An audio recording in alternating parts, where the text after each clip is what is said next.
Khomeini صاحب نے کیا ہے، آیت اللہ خمینی صاحب نے، کہ انہوں نے یہ ایران کے شیعوں کو باور کرایا کہ بھائی جب آئیں گے حضرت مہدی آ جائیں گے، لیکن ہم اب ہاتھ پر ہاتھ رکھ کر بیٹھے رہیں، باطل کو چیلنج بھی نہ کریں، ہمیں کچھ تو کرنا چاہیے، وہ ہاتھ پاؤں ہلانے چاہیے، اور کچھ نہیں تو مہدی کا راستہ جو ہے صاف کرنا چاہیے، تمہید کرنی چاہیے، ان کے راستہ ہموار کیا جائے۔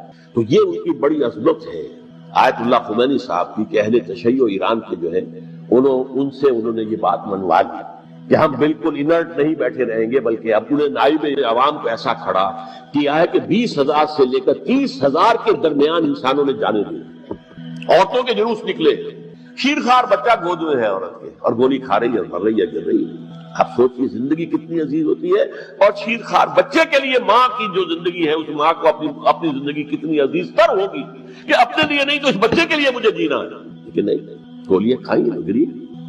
یہ جذبہ انہی میں ہے۔ واقعہ یہ ہے کہ اہل سنت کے اندر یہ جذبہ نہ ہونے کے برابر ہے۔ یہ میں واشگاف الفاظ میں کہتا ہوں، پورے عالم اسلام میں صرف شیعہ ایران ایسا نکلا ہے کہ جس نے بادشاہت کا خاتمہ کیا، باقی سعودی عرب میں بادشاہت بیٹھی ہوئی ہے، ڈٹ کر بیٹھی ہوئی ہے، اربوں ڈالر کا ایک ایک محل بنتا ہے ان بادشاہوں کا، اور سنی سن انہوں نے عوام کو ایسا کھڑا کیا ہے کہ 20,000 سے لے کر 30,000 کے درمیان انسانوں نے جانے دی، عورتوں کے جلوس نکلے، شیرخوار بچہ گود میں ہے عورت کے اور گولی کھا رہی ہے، مر رہی ہے، گر رہی ہے۔ اب سوچئے زندگی کتنی عزیز ہوتی ہے، اور شیرخوار بچے کے لیے ماں کی جو زندگی ہے، اس ماں کو اپنی زندگی کتنی عزیز تر ہوگی کہ اپنے لیے نہیں تو اس بچے کے لیے مجھے جینا ہے، لیکن نہیں، گولیاں کھائیں گری۔ یہ جذبہ انہی میں ہے۔ واقعہ یہ ہے کہ اہل سنت کے اندر یہ جذبہ نہ ہونے کے برابر۔ جہاں تک ایران کا تعلق ہے، اگرچہ اس وقت تک تو صورت یہ ہے کہ ماننا پڑتا ہے کہ اگر کچھ ہمت جرأت کا مظاہرہ کیا ہے تو صرف اہل تشیع نے کی۔ سنی بڑے ہوئے ہیں، سنی بری طریقے سے سن ہو چکے۔ یہ گویا کہ ایک جس کو کہتے ہیں کہ حقیقت بینی، واقعیت پسندی، ایک آئیڈیالزم ہے اور ایک ریئلزم ہے کہ آپ فیکٹس آن دی گراؤنڈ کو غور کریں، سوچیں اس کے اوپر اور پھر کوئی فیصلہ کریں۔ اس اعتبار سے پھر حضرت امیر معاویہ نے بات مان لی اور بیعت لے لی لوگوں سے حضرت یزید کے لیے کہ یہ خلیفہ ہوں گے میرے بعد، اس کو ولی عہدی کہتے ہیں۔ اچھا، اس وقت 5 افراد ایسے تھے کہ جنہوں نے اس سے اختلاف کی۔ یہ بات بہت اہم ہے۔ میرا کتاب کیا ہے، سانحہ کربلا، اس کے کچھ نسخے آج یہاں ہوں گے، آپ لوگ پڑھیے اسے غور سے اور پھیلائیے تاکہ حقیقت سامنے آئے۔ 5 افراد کون تھے جو ہونے چاہیے؟ ابو بکر فوت ہو گئے، ان کے بیٹے عبد الرحمن ابن ابی بکر۔ عمر فوت ہو گئے، ان کے بیٹے عبداللہ ابن عمر۔ عباس فوت ہو گئے، ان کے بیٹے عبداللہ ابن عباس۔ زبیر فوت ہو گئے، ان کے بیٹے عبداللہ ابن زبیر۔ اور حضرت حسن جو ہے ان کا انتقال ہو چکا تھا، حضرت علی کے بیٹے حضرت حسین رضی اللہ تعالی عنہ اجمعین۔ حضرت حسن کے بارے میں ایک فریق کا کہنا یہ ہے کہ انہیں زہر دے کر ہلاک کیا، اہل تشیع کا قول یہ، جبکہ اہل سنت کہتے ہیں کہ نہیں، وہ اپنی جو بھی طبی موت تھی اس سے ان کی وفات۔ لیکن میں اس میں نہیں جانا چاہتا، اس لیے کہ یہ مائکرو ہسٹری جو ہے نا، وہ تو ایک ایک واقعے کے لیے ادھر کی روایات کیا، ادھر کی کیا ہیں، ان کے پاس کیا دلائل، یہ تو کسی ریسرچ اسکالر کا موضوع ہے، میرا موضوع نہیں۔ لیکن بہرحال یہ 5 حضرات تھے جنہوں نے ولی عہدی کی بیعت نہیں کی، لیکن حضرت معاویہ اتنے حلیم الطبع انسان تھے، انہوں نے جبر نہیں کیا، کوئی تشدد نہیں کیا۔ ٹھیک ہے، ولی عہدی کی بیعت نہیں کر رہے، کوئی بات نہیں، میری بیعت تو کی ہوئی ہے نا، ابھی تو میں زندہ ہوں، بات ختم ہو گئی، میری بیعت کو تو نہیں توڑا انہوں نے، فسخ بیعت نہیں کی۔ اس اعتبار سے انہوں نے نہ کوئی تشدد کیا، نہ جبر کیا، نہ کوئی مواخذہ کیا۔ لیکن جب امیر معاویہ کا انتقال ہو گیا، اب ولی عہدی کی بجائے وہ اب خلافت کی بیعت ہوئی، سب لوگوں نے بیعت کر لی۔ ان 5 میں سے ایک فوت ہو چکے تھے، حضرت عبد الرحمن ابن ابی بکر فوت ہو چکے رضی اللہ تعالی۔ 4 تھے، ان 4 میں ایک اختلاف ہوا۔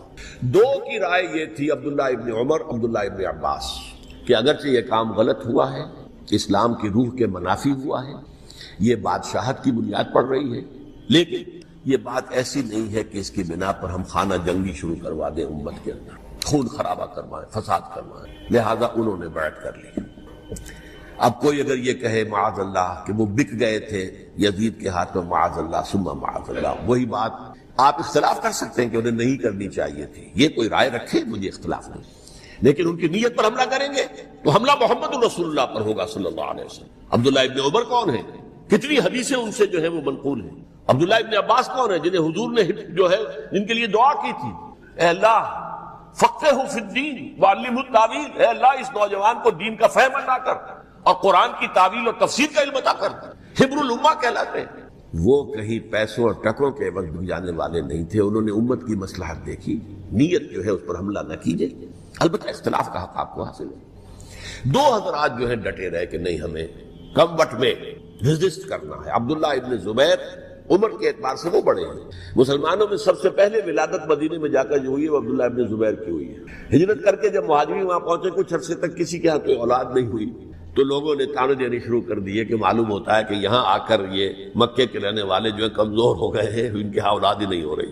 پھر عبداللہ ابن زبیر کی ولادت ہوئی ہے، یہ حضرت ابو بکر کے نواسہ ہیں، حضور کی زوجہ محترمہ حضرت عائشہ کی بہن حضرت دیکھیے ابھی نام نکل گیا ہے جی، حضرت اسماء رضی اللہ تعالی عنہما، یہ ان کے صاحبزادے ہیں، حضرت زبیر کے بیٹے۔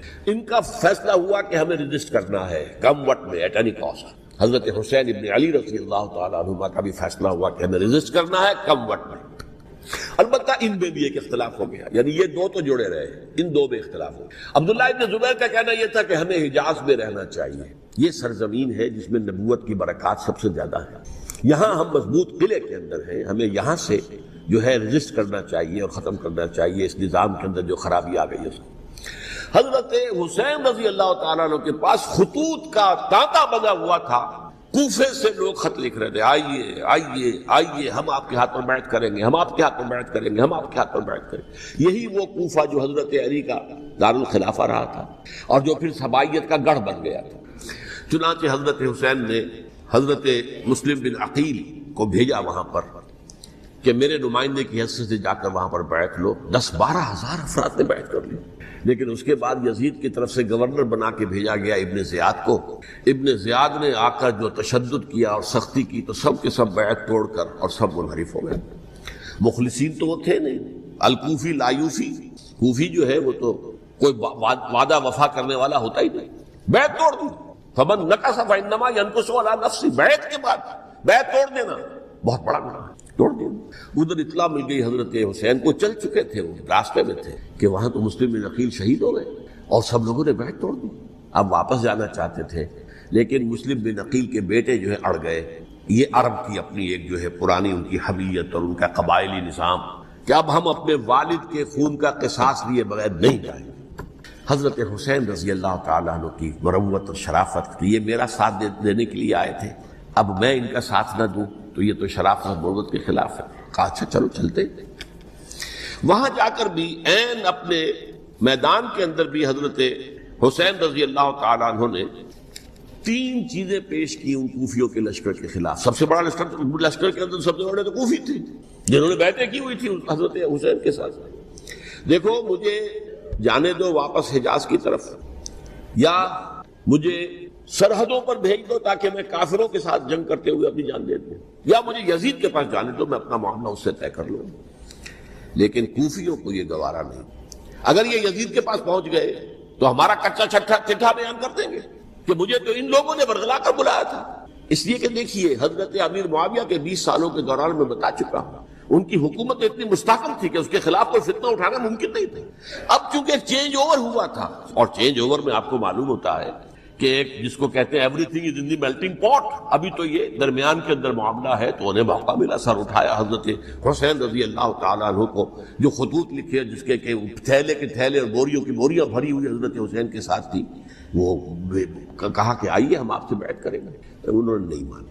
اور اصل میں حضرت حسین کے قاتل وہ کوفی، وہ بزدل، وہ منافق جنہوں نے بیعت کر کے بیعت توڑی، اور اب وہ آ گئے کہ اگر یہ حسین رضی اللہ تعالیٰ عنہ بچ کر کہیں یزید کے پاس پہنچ گئے تو پھر ہمارا کچا چٹھا جو ہے وہ سامنے آ جائے گا اور ہماری پھر شامت آ جائے گی، لہذا انہوں نے قتل کیا حضرت حسین کو رضی اللہ تعالیٰ عنہ۔ ایک بات جو علامہ ڈاکٹر قلب صادق نے فرمائی، اور مجھے میرے علم میں یہ بات پہلے نہیں تھی، وہ یہ کہ حضرت حسین کے قتل کا فتویٰ ایک بہت بڑے مفتی نے لیا تھا۔ یہ بات بھی ذرا سمجھ لیں، حضرت حسین رضی اللہ تعالیٰ عنہ کے قتل کا فتویٰ ایک بہت بڑے مفتی نے دیا تھا۔ کیوں دیا تھا؟ اس لیے کہ حضور کی احادیث موجود ہیں کہ جب ایک شخص کی ایک خلیفہ کی بیعت ہو جائے تو دوسرا اگر کھڑا ہو تو اسے قتل کرو، کھلی حدیث۔ اسی لیے ایک بہت بڑے مفسر بھی ہے، فقیہ بھی ہے، قاضی ابن العربی رحمۃ اللہ علیہ، ایک ابن عربی ہیں الف لام کے بغیر، ابن عربی، وہ بہت بڑے صوفی ہیں، فلسفی ہیں، اندلس کے ہیں۔ یہ قاضی ابن العربی ہیں جنہوں نے قرآن کی ایک تفسیر لکھی ہے اس اعتبار سے کہ صرف ان آیات کی تفسیر جن سے کہ فقہی احکام جو ہے ان کا استنباط ہوتا ہے۔ یہ دو تفسیریں اس طور سے لکھی گئی ہیں قرآن مجید کی، احکام القرآن ان کا نام ہے دونوں کا، جن میں سے ایک جو ہے قاضی ابن العربی کی ہے، ان کا ایک جملہ نقل ہوتا ہے، قتل الحسین بسیف جدہ، حسین قتل ہو گئے اپنے ہی نانا کی تلوار سے۔ وہ تلوار کیا تھی؟ جب کسی کی بیعت ہو چکی ہو پھر کوئی کھڑا ہو مدعی خلافت، قتل۔ میرے نزدیک حضرت حسین مدعی خلافت نہیں تھے، یہ بات اس وقت سامنے لوگوں کے نہیں آئی، بلکہ حکومت نے یہ باور کرا دیا کہ یہ تو باغی ہے، یہ مدعی ہے خلافت کے۔ انہوں نے تو دعویٰ نہیں کیا خلافت، وہ تو صرف اس عمل کو روکنے کے لیے میدان میں آئے تھے۔ اور اس بات کو اچھی طرح سمجھ لیجئے کہ اس وقت تک یہ جو تصور آج ہمارے پاس ہے کہ ریاست علیحدہ ہے، حکومت علیحدہ ہے، state of Pakistan, we are loyal to the state of Pakistan, ہم ریاست پاکستان کے وفادار ہیں، گورنمنٹ آف پاکستان کے وفادار نہیں ہیں۔ We are not loyal to the government. Government تو کبھی بے نظیر کی تھی، ہم اس کے خلاف تحریک چلا رہے تھے، یا کبھی کسی اور کی تھی اس کے خلاف تحریک چل رہی ہے، یا کبھی ضیاء الحق کی تھی اس کے خلاف تحریک چل رہی ہے۔ گورنمنٹ کو بدلنا تو عوام کا حق ہے، آج، اس وقت نہیں تھا۔ اس وقت ریاست اور حکومت کا کوئی فرق نہیں تھا، لہذا جو حکومت سے اختلاف کرے گویا کہ باغی ہے۔ یہ ہے اصل میں وہ پیچیدہ مسئلہ کہ کیوں کسی مفتی نے فتویٰ دے دیا، اس لیے کہ اس وقت تک ریاست اور حکومت کا فرق واضح نہیں تھا دنیا پر۔ یہ تو ابھی کوئی 100-150 سال کی بات ہے کہ آج ہمارا جو پولیٹیکل سائنس کا ایولیوشن ہوا ہے وہ اس اسٹیج تک پہنچ گیا ہے کہ اسٹیٹ علیحدہ ہے، حکومت علیحدہ ہے۔ حکومت تو اسٹیٹ کے 3 آرگنز میں سے ایک آرگن ہے، ایڈمنسٹریشن حکومت کی ہے، جوڈیشری ہے اور لیجسلیچر ہے، 3 آرگنز ہیں بڑے بڑے، ان میں سے ایک ہے۔ تو حکومت کو بدلنا تو عوام کا حق ہے، چاہے وہ ووٹ کے ذریعے بدلیں، چاہے ایجیٹیشن، اگر پرامن ایجیٹیشن ہے اس سے حکومت کو بدلنے کا حق حاصل ہے دستوری طور پر ہر اعتبار سے۔ اس وقت یہ نہیں تھا، لہذا صورتحال یہ بن گئی کہ حکومت وقت نے باور کرا دیا مسلمانوں کو، ورنہ سوچئے نواسہ رسول کو قتل کرنا کوئی آسان کام تھا۔ آخر سب کلمہ گو تھے کہ نہیں تھے؟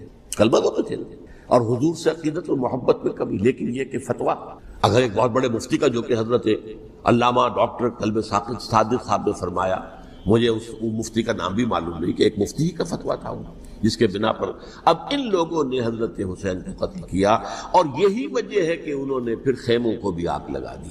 وائی حالانکہ دیکھیے اگر دشمنی کا انتقام ہوتا تو حضرت علی بن حسین جو بیمار تھے، جو بعد میں زین العابدین رحمت اللہ علیہ کے نام سے پھر یہ اہل تشیع کے چوتھے امام معصوم ہیں، حضرت علی، حضرت حسن، حضرت حسین، اور پھر حضرت علی بن حسین زین العابدین رحمت اللہ علیہ، کیا ان کو بھی قتل کر دیتے؟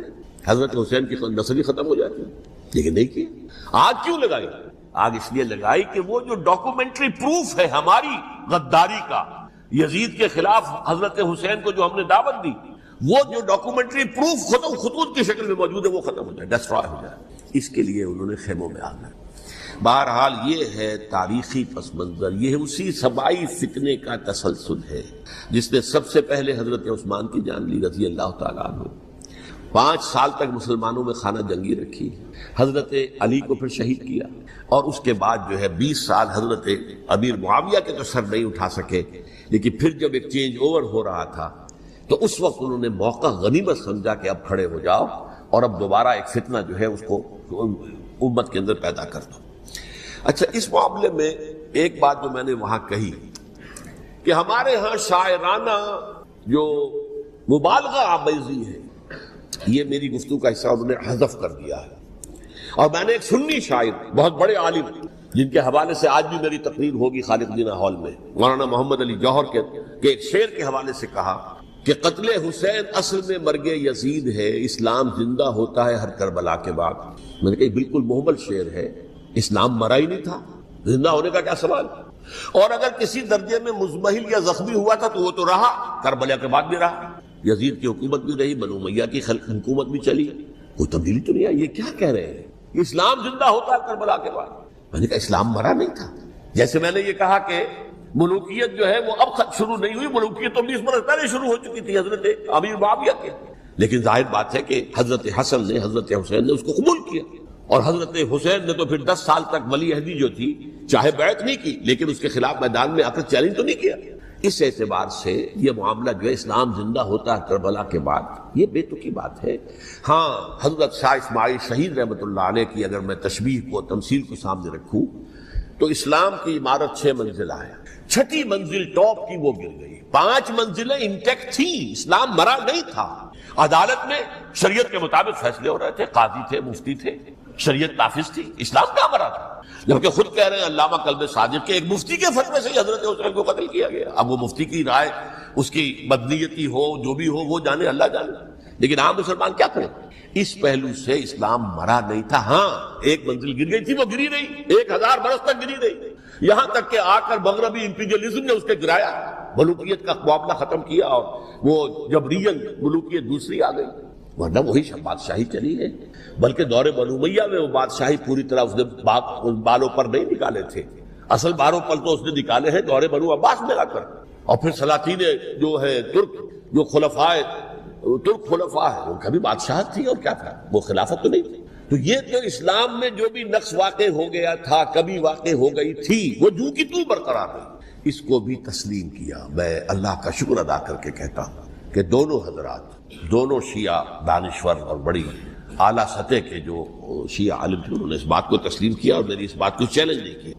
اصل میں تیسری بات میں نے یہ کہی کہ دیکھیے حضرت حسین رضی اللہ تعالی عنہ کی اس شہادت کے بعد، اس کے بعد واقعہ ہرہ بھی ہوا جو واقع کربلا سے بھی بعض اعتبارات سے زیادہ بھیانک اور زیادہ گھناؤنا واقعہ بنو امیہ کی تاریخ ہے، جس کو لوگ جانتے ہی نہیں. مدینہ کے کچھ لوگوں نے بغاوت کی اور انہوں نے اس کے خلاف فوج بھیجی، اور فوج کو جو مدینہ فتح کر لیا 3 دن کے لیے حلال کر دیا، جو چاہو کرو، یہاں جسے چاہو مارو، جسے چاہو لوٹو. ایسی جنگ ہونی ہے الملحمۃ العظمیٰ، جس کو کہ میں بھی آپ کو گواہی پیش کر دوں گا، جسے کہا گیا ہے لاسٹ کروسیڈ. بش نے بھی کروسیڈ کا لفظ بول دیا تھا، پھر واپس لیا اس نے. نکل جاتی ہے جس کے منہ سے سچی بات مستی میں، فقیہ مصلحت بھی سے وہ رندے بادہ خار اچھا. کروسیڈ کہہ کر پھر واپس لیا. یہ کروسیڈ، اس کے اوپر جس قدر نقصان ہونا ہے عربوں کا، گریٹر اسرائیل بنے گا، یہ عراق، شام، اردن، سعودی عرب کا کچھ شمالی علاقہ، ترکی کا جنوبی علاقہ، مصر کا صحرائے سینا، اور اس کے ساتھ ہی جو بہترین اس کا زرخیز ترین علاقہ ڈیلٹا آف نائل، یہ سب یہودیوں کے قبضے میں جائیں گے. اس کو حدیث میں کہا گیا الملحمۃ العظمیٰ. عیسائی 80 علم لے کر اے مسلمانوں تم پر حملہ آور ہوں گے، اور ہر علم کے نیچے 12,000 فوج ہوگی، 9.5 لاکھ فوج. یہ نیٹو کی تیاری کس کے لیے ہو رہی ہے؟ جب یو ایس ایس آر کا خاتمہ ہوا تو پوچھا گیا تھا نیٹو چیف سے، اب کس لیے؟ تمہارا وہ دشمن تو ختم ہو گیا، اب ہمیں اسلامک فنڈامنٹلزم سے نمٹنا ہے. وہ جانتے ہیں خطرہ یہی ہے، اب اسلام ابھر سکتا ہے. مسلمانوں کے سینوں کے اندر وہ آگ ہے، اوپر خاک اس طرح آ گیا ہے، تم پہ اٹھانا بیٹھنا، یہ اندر تو انگارہ ہے، اوپر سے راکھ ہے، اس سے دھوکہ نہ کھا جانا ان کے دلوں کے اندر. اور بش نے کہا تھا مسلمان چاہتے ہیں کہ ہسپانیہ سے لے کر انڈونیشیا تک نظام خلافت قائم کریں. اور میں حیران ہوا تھا کہ اس کمبخت کو ہسپانیہ کا خیال کیسے آ گیا، ہمیں تو کبھی آتا ہی نہیں، اب ہم تو بھول گئے. وہ تو 500 برس پرانی بات ہے، جبکہ وہاں سے ہمیں نکال دیا گیا تھا. اگرچہ اقبال نے کہا تھا ہے ارض فلسطین پہ یہودی کا اگر حق، ہسپانیہ پر حق نہیں کیوں اہل عرب کا. ہسپانیہ میں تو 800 سال حکومت کی مسلمانوں نے، اور ابھی 500 برس ہی گزرے ہیں نا. یہودی تو ارض مقدس سے 2000 سال نکالے گئے، انہیں لا کے آباد کیا گیا، عربوں کے سینے میں خنجر بھونک دیا گیا. وہ چھوٹا سا ملک جو چاہتا کرتا، کوئی پوچھنے والا نہیں. امریکہ جیسے اپنے بیٹے کی حفاظت کرے ویسے کرتا اس کی. اور حضور نے فرمایا ہے وہ جنگ جب ہوگی تو ایک باپ کے اگر 100 بیٹے ہوں گے تو 99 ختم ہو جائیں گے، ایک بچے گا. یہ حدیث ہے، حدیث ہے صحیح. اور آپ نے فرمایا ویل للعرب من شر قد اقترب، عربوں کے لیے ہلاکت ہے، عربوں کے لیے بربادی ہے اس شر سے جو قریب آ چکی. اور آج جس طرح انہوں نے ان کی تہذیب کو اختیار کر لیا، دبئی جا کر دیکھیے، بدترین مغربی معاشرہ جو ہے وہ دبئی کے اندر ہم نے قائم کر کے دکھا دیا. اب سعودی عرب اس راستے پر بڑھ رہا ہے. اور اس کے بعد نمبر 2 پر جو ہے ہم پاکستانی ہیں. لیکن میں اس کے وہ پہلی بات جو کہہ رہا ہوں وہ تو یقینی ہے، اس میں تو احادیث صحیحہ موجود ہے. اگرچہ اس کے بعد پانسا پلٹے گا، پھر حضرت مہدی کا ظہور ہوگا، حضرت عیسیٰ کا نزول ہوگا، اور وہ گریٹر اسرائیل گریٹر گریو یارڈ بنے گا یہودیوں کا. ایک ایک یہودی قتل ہوگا اور دفن ہوگا. یہ بعد میں ہونا ہے، میں پہلی بات بات کر رہا ہوں۔ وہ پاسا پلٹے گا جب پلٹے گا۔ ابھی جو سامنے بدترین عذاب عربوں پر آیا کھڑا ہے، سروں پر تنا ہوا، بدترین ایسی جنگ ہونی ہے الملحمۃ العظما، جس کو کہ میں بھی آپ کو گواہی پیش کر دوں گا، جسے کہا گیا ہے لاسٹ کروسیڈ۔ بش نے بھی کروسیڈ کا لفظ بول دیا تھا، پھر واپس لیا اس نے۔ نکل جاتی ہے جس کے منہ سے سچی بات مستی میں، فقیہ مجتہد بھی سے وہ رندے بادہ خار اچھا، کروسیڈ کہہ کر پھر واپس لیا۔ یہ کروسیڈ، اس کے اوپر جس قدر نقصان ہونا ہے عربوں کا، گریٹر اسرائیل بنے گا، یہ عراق، شام، اردن، سعودی عرب کا کچھ شمالی علاقہ، ترکی کا جنوبی علاقہ، مصر کا صحرائے سینا، اور اس کے ساتھ ہی جو بہترین اس کا زرخیز ترین علاقہ ڈیلٹا آف نائل، یہ سب یہودیوں کے قبضے میں جائے گا۔ اس کو حدیث میں کہا گیا الملحمۃ العظما۔ عیسائی 80 علم لے کر ہے مسلمانوں تم پر حملہ آور ہوں گے، اور ہر علم کے نیچے 12,000 فوج ہو، 9.5 لاکھ فوج۔ یہ نیٹو کی تیاری کس کے لیے ہو رہی ہے؟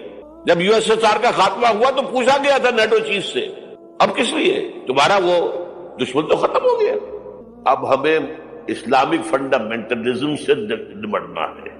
وہ جانتے ہیں خطرہ یہی ہے، اب اسلام ابھر سکتا ہے، مسلمانوں کے سینوں کے اندر وہ آگ ہے، اوپر خاک اس طرح آ گیا ہے، تمہیں اٹھانا بیٹھنا، یہ اندر تو انگارہ ہے، اوپر سے راکھ ہے، اس سے دھوکہ نہ کھا جانا ان کے دلوں کے اندر۔ اور بش نے کہا تھا مسلمان چاہتے ہیں کہ ہسپانیہ سے لے کر انڈونیشیا تک نظام خلافت قائم کریں، اور میں حیران ہوا تھا کہ اس کمبخت کو ہسپانیہ کا خیال کیسے آ گیا؟ ہمیں تو کبھی آتا ہی نہیں، اب ہم تو بھول گئے، وہ تو 500 برس پرانی بات ہے جبکہ وہاں سے ہمیں نکال دیا گیا تھا۔ اگرچہ اقبال نے کہا تھا ہے عرض فلسطین پہ یہودی کا اگر حق، ہسپانیہ پر حق نہیں کیوں اہل عرب کا؟ ہسپانیہ میں تو 800 سال حکومت کی مسلمانوں نے، اور ابھی 500 برس سے گزرے ہیں نا۔ یہودی تو عرض مقدس سے 2000 سال نکالے گئے، انہیں لا کے آباد کیا گیا، عربوں کے سینے میں خنجر بھونک دیا گیا۔ وہ چھوٹا سا ملک جو چاہتا کرتا، کوئی پوچھنے والا نہیں۔ امریکہ جیسے اپنے بیٹے کی حفاظت کرے ویسے کرتا ہے۔ اور حضور نے فرمایا ہے وہ جنگ جب ہوگی تو ایک باپ کے اگر 100 بیٹے ہوں گے تو 99 ختم ہو جائیں گے، ایک بچے گا۔ یہ حدیث ہے، حدیث صحیح۔ اور آپ نے فرمایا ویل للعرب من شر قد اقترب، عربوں کے لیے ہلاکت ہے، عربوں کے لیے بربادی ہے اس شر سے جو قریب آ چکی۔ اور آج جس طرح انہوں نے ان کی تہذیب کو اختیار کر لیا ہے، دبئی جا کر دیکھیے، بدترین مغربی معاشرہ جو ہے وہ دبئی کے اندر ہم نے قائم کر کے دکھا دیا۔ اب سعودی عرب اس راستے پر بڑھ رہا ہے، اور اس کے بعد نمبر 2 پر جو ہے ہم پاکستانی ہیں۔ لیکن میں اس کے وہ پہلی بات جو کہہ رہا ہوں وہ تو یقینی ہے، اس میں تو احادیث صحیحہ موجود ہے۔ اگرچہ اس کے بعد پانسا پلٹے گا، پھر حضرت مہدی کا ظہور ہوگا، حضرت عیسیٰ کا نزول ہوگا، اور وہ گریٹر اسرائیل گریٹر گریو یارڈ بنے گا یہودیوں کا، ایک ایک یہودی قتل ہوگا اور دفن ہوگا۔ یہ بعد میں ہونا ہے، میں پہلی بات بات کر رہا ہوں۔ وہ پانسا پلٹے گا جب پلٹے گا۔ ابھی جو سامنے ہے وہ کیا ہے؟ جس ملحمۃ العظما کہا حضور نے، جسے آرمگیڈون کہتے ہیں عیسائی۔ آرمگیڈون کی اگر کہیں جا کر آپ دیکھیں گے، آپ ڈکشنری میں مانی تو کیا لکھا ہے؟ A very big war which will be fought between the forces of evil and good before the end of this world۔ اس دنیا کے خاتمے سے پہلے خیر اور شر کی قوتوں کے درمیان بہت بڑی جنگ ہوگی۔ ارمجدون اسے کہتے ہیں عربی میں، اور آرمگیڈون اسے کہتے ہیں انگریزی کے اندر۔ اور یہ بائبل کی آخری کتاب کے اندر ہے، جو اس میں کہ مکاشفات یوحنا، ریویلیشنز آف سینٹ جان۔ یہ تو میں کہہ رہا ہوں یقین کے ساتھ، اور زیادہ دور نہیں ہے، آیا چاہتا ہے۔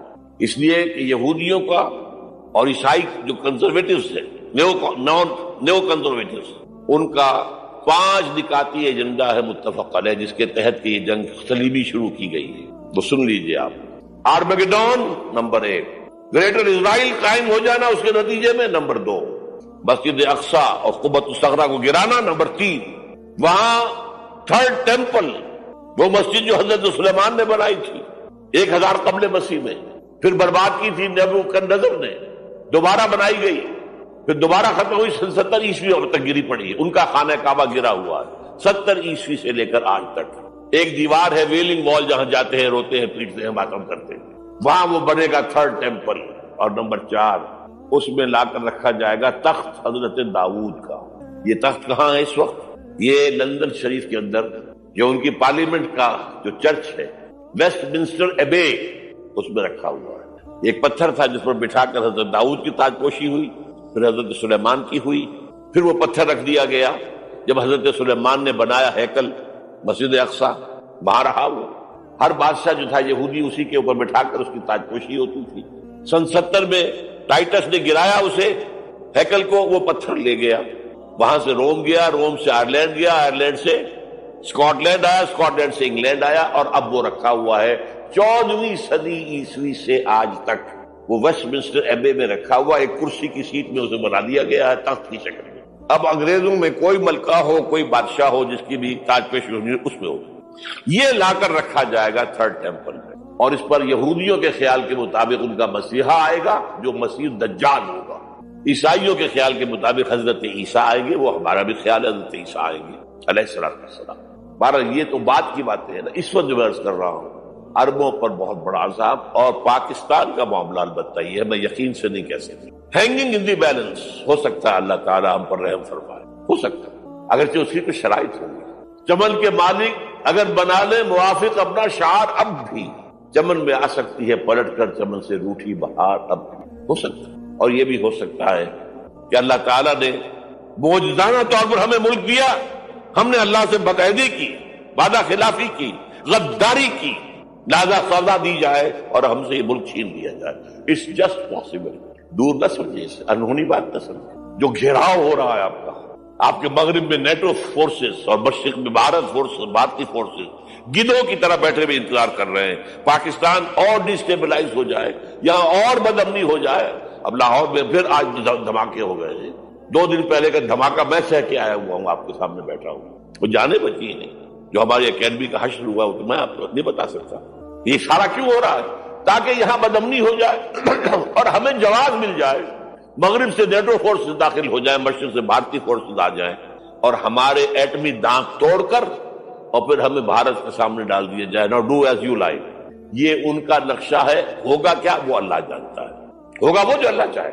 لیکن اللہ کا چاہنا جو ہے وہ کس پر منحصر ہے؟ یہاں انقلاب برپا کرو، یہاں اسلام لاؤ. اگر دھندوں میں لگے رہو گے تو وہ خود بخود نہیں آ جائے گا انقلاب. صحابہ نے جانیں دی تھی، کتنی تکلیفیں اٹھائی تھی. 12 برس تک مکی دور کے اندر با نشہ درویشی در ساز و دمادم زن جو پختہ شبی خدرا بر سلطنت جم سن. یوم طائف یاد ہے جو حضرت عائشہ فرماتی ہے کہ میں نے پوچھا تھا حضور سے کہ یوم احد سے زیادہ سختی بھی آپ پر کبھی آئی؟ یوم احد پر کیا ہوا تھا؟ تلوار کا وار پڑا تھا آپ کے چہرہ مبارک. یہ جو رخسار کی ہڈی ہے اس کے اندر وار گیا ہے. اوپر خود کی 2 کڑیاں تھیں، وہ اس میں گھس گئی. 2 دندان مبارک شہید ہوئے.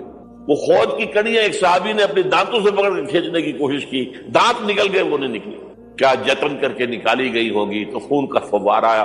اتنا خون گیا ہے کہ آپ بےہوش ہو گئے، گر گئے، اور مشہور یہ ہو گیا کہ آپ کا انتقال ہو گیا، شہادت ہو گئی. یہ سیرت کبھی پڑھی ہے؟ حضرت عائشہ کے ہوش کا تو یہی دور تھا نا. یوم طائف میں جو آپ کیا تھی، بچی تھی، انہیں کیا پتا کیا ہو رہا ہے حضور کے ساتھ. 3 دن تک حضور مکے کی گلیاں اور وہاں کے اوباش لوگ پتھراؤ کر گئے تھے اس امید میں کہ شاید وہاں کا کوئی سردار ایمان لے آئے. تو یہاں تو ابو طالب بھی فوت ہو گئے. یہی دنیاوی سہارا تھا، خاندانی سہارا تھا ابو طالب کے ذریعے. اور گھر میں ایک دلجوئی کرنے والی رفیقہ حیات تھی، وہ بھی، ان کا بھی انتقال ہو گیا. آپ نے کہا یہ عام الحزن ہے. اب تو سب کو طے ہو گیا قریش کو کہ اب جیسے قتل کر دو. اسی لیے آپ گئے طائف. شاید وہاں کا کوئی بڑا سردار مانے ایمان لے آئے مجھ پر تو میں اپنا مرکز ادھر شفٹ کر دوں. تینوں سے ملے ہیں، تینوں نے وہ جواب دیے ہیں نکل جاؤ یہاں سے، میں تمہارے ساتھ بات بھی کرنے کو تیار ہوں. اچھا تمہارے سوا کوئی نہیں ملا تھا اللہ کو نبی بنا کر بھیجنے کے لیے؟ دیکھو جاؤ، میں بات نہیں کرنا چاہتا، ہو سکتا ہے میں بے عزتی کر بیٹھوں، واقعی تم اللہ کے نبی ہو تو میں مارا جاؤں گا، جاؤ جاؤ جاؤ. یہ سلوک محبت کے ساتھ ہوا ہے. اور پھر چھوکروں کو، اسٹریٹ ارچنز جنہیں آپ کہتے ہیں، اشارہ کیا تھا خبر لو ان کی، پتھراؤ ہو رہا ہے. ساتھ تو ہے ہی نہیں، ایک آدمی صرف زید ابن حارثہ. اب سامنے سے پتھر آ رہے ہیں تو حضرت زید آگے آ جاتے ہیں، ڈھال بنتے ہیں. مجھے لگے پتھر حضور کو رہے، آپ پیچھے سے آ رہے ہیں. چاروں طرف سے تو ڈھال نہیں بن سکتا. جسم لہو لہا، خون جا کر جوتیوں میں جم گیا ہے، جوتی اتر نہیں دی. پھر وہاں سے واپسی پر جو دعا مانگی ہے، اللہم الیک اشکو ضعف قوتی وقلت حیلتی وہوانی علی الناس. اے اللہ تیری جناب میں فریاد لے کر آیا ہوں اپنی قوت کی کمی کا، اپنے وسائل کی کمی کا، اور جو ذلت و خواری ہو رہی ہے لوگوں کے سامنے، الا ملتقننی، مجھے کس کے حوالے کر دیا، الا بعیدی یتجہمنی، یہ میرے اوپر ہجوم کر کے آ جائے، حملہ کرے، اور عدو من لگتا امرے، یہ دشمن کے حوالے میرا معاملہ کیا جو چاہے کرتے ہو۔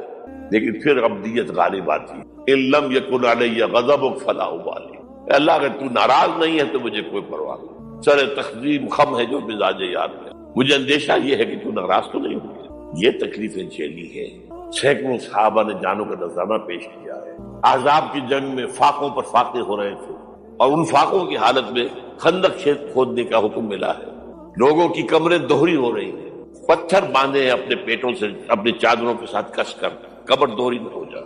اور جب صحابہ کدالیں چلا رہے ہیں تو کیا کہہ رہے ہیں؟ نحن الذین بایعوا محمدا علی الجہاد ما بقینا ابدا اللہم لا عیش الا عیش الاخرہ۔ صحابہ کہتے تھے ہم وہ لوگ ہیں جنہوں نے محمد سے بیعت کی ہے کہ جہاد کرتے رہیں گے جب تک جان میں جان نکل جائے تو بات، اور جان ہے، چاہے ابھی بھوک سے کمر دوڑی ہوئی جا رہی، جان تو ہے۔ اور ایک دفعہ کہتے تھے اللہم لا عیش الا عیش الاخرہ، اللہ عیش زندگی تو آخرت کی زندگی ہے۔ اور حضور فرماتے تھے، حضور کے بیٹھے ہوئے نہیں تھے گاؤں تکیا لگا کر، پتھر اٹھا اٹھا کر خندق میں سے لے جا کے باہر پھینک رہے تھے۔ جب صحابہ کہتے اللہم لا عیش الا عیش الاخرہ، حضور فرما رہے ہیں فاغفر الانصار والمہاجرہ، اے اللہ ان انصار اور مہاجرین کی مغفرت فرما دے۔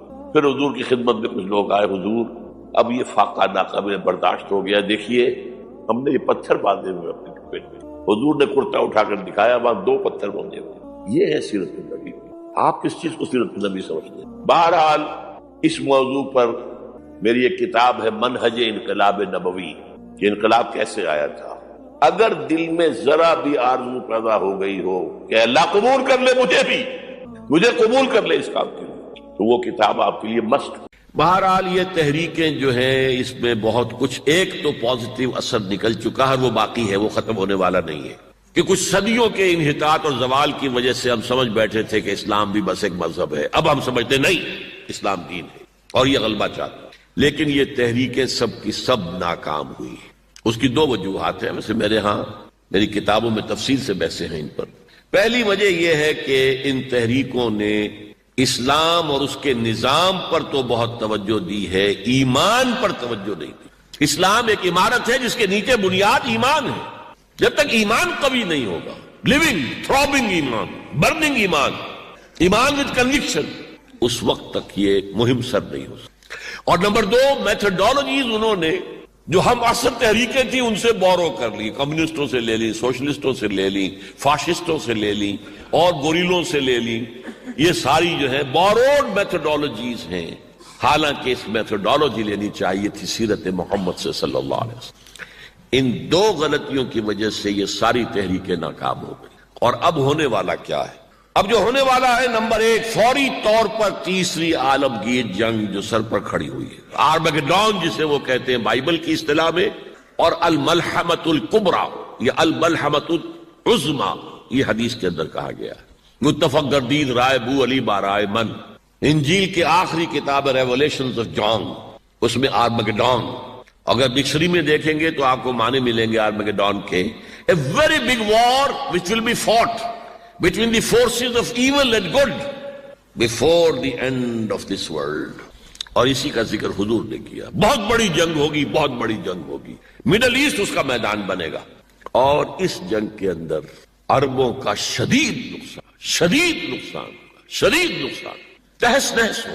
حضور نے فرمایا کہ ایک باپ کے اگر 100 بیٹے ہوں گے تو 99 ختم ہو جائیں گے، ایک بچے گا۔ یہ حدیث ہے، کتاب الملاحم پڑھیے۔ یہ ملاحم کسے کہتے ہیں؟ لحم، گوشت کو کہتے ہیں۔ جنگوں میں کیا ہوتا ہے؟ گوشت کے ٹکڑے اڑتے ہیں۔ اسی طرح ملحم کہتے ہیں عرب، سعودی عرب میں آپ نے دیکھا ہوگا قصائی کی دکان جو ملحم ہے، گوشت لحم جہاں پر کاٹ کاٹ کے بیچا جاتا ہے، ملحم۔ تو ملحمہ جنگ کو کہتے ہیں، ملاحم اس کی جمع ہے۔ الملحمۃ العظمیٰ، الملحمۃ الکبریٰ، یہ 2 الفاظ حدیث میں آئے۔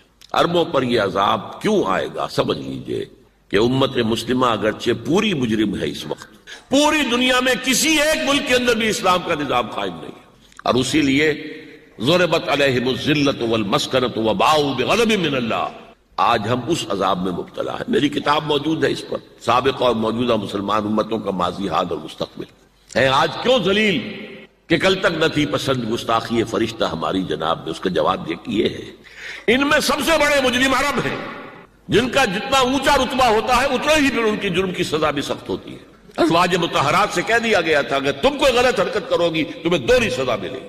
تم محمد کے گھر میں رہتی ہو صلی اللہ علیہ وسلم. اسی طرح عربوں میں سے تھے حضور، رسول عربی، رسول ہاشمی، اور نمبر 2 ان کی مادری زبان میں اللہ کا کلام موجود ہے. انہیں اسے سمجھنے کے لیے کوئی مشقت اور محنت نہیں کرنی پڑتی. پھر بھی مغربی کولونیل کا بستر جیسے جیسے طے ہونا شروع ہوا اور عرب ممالک آزاد ہونے شروع ہوئے، کسی نے ماسکو کو قبلہ بنا لیا، کسی نے واشنگٹن کو.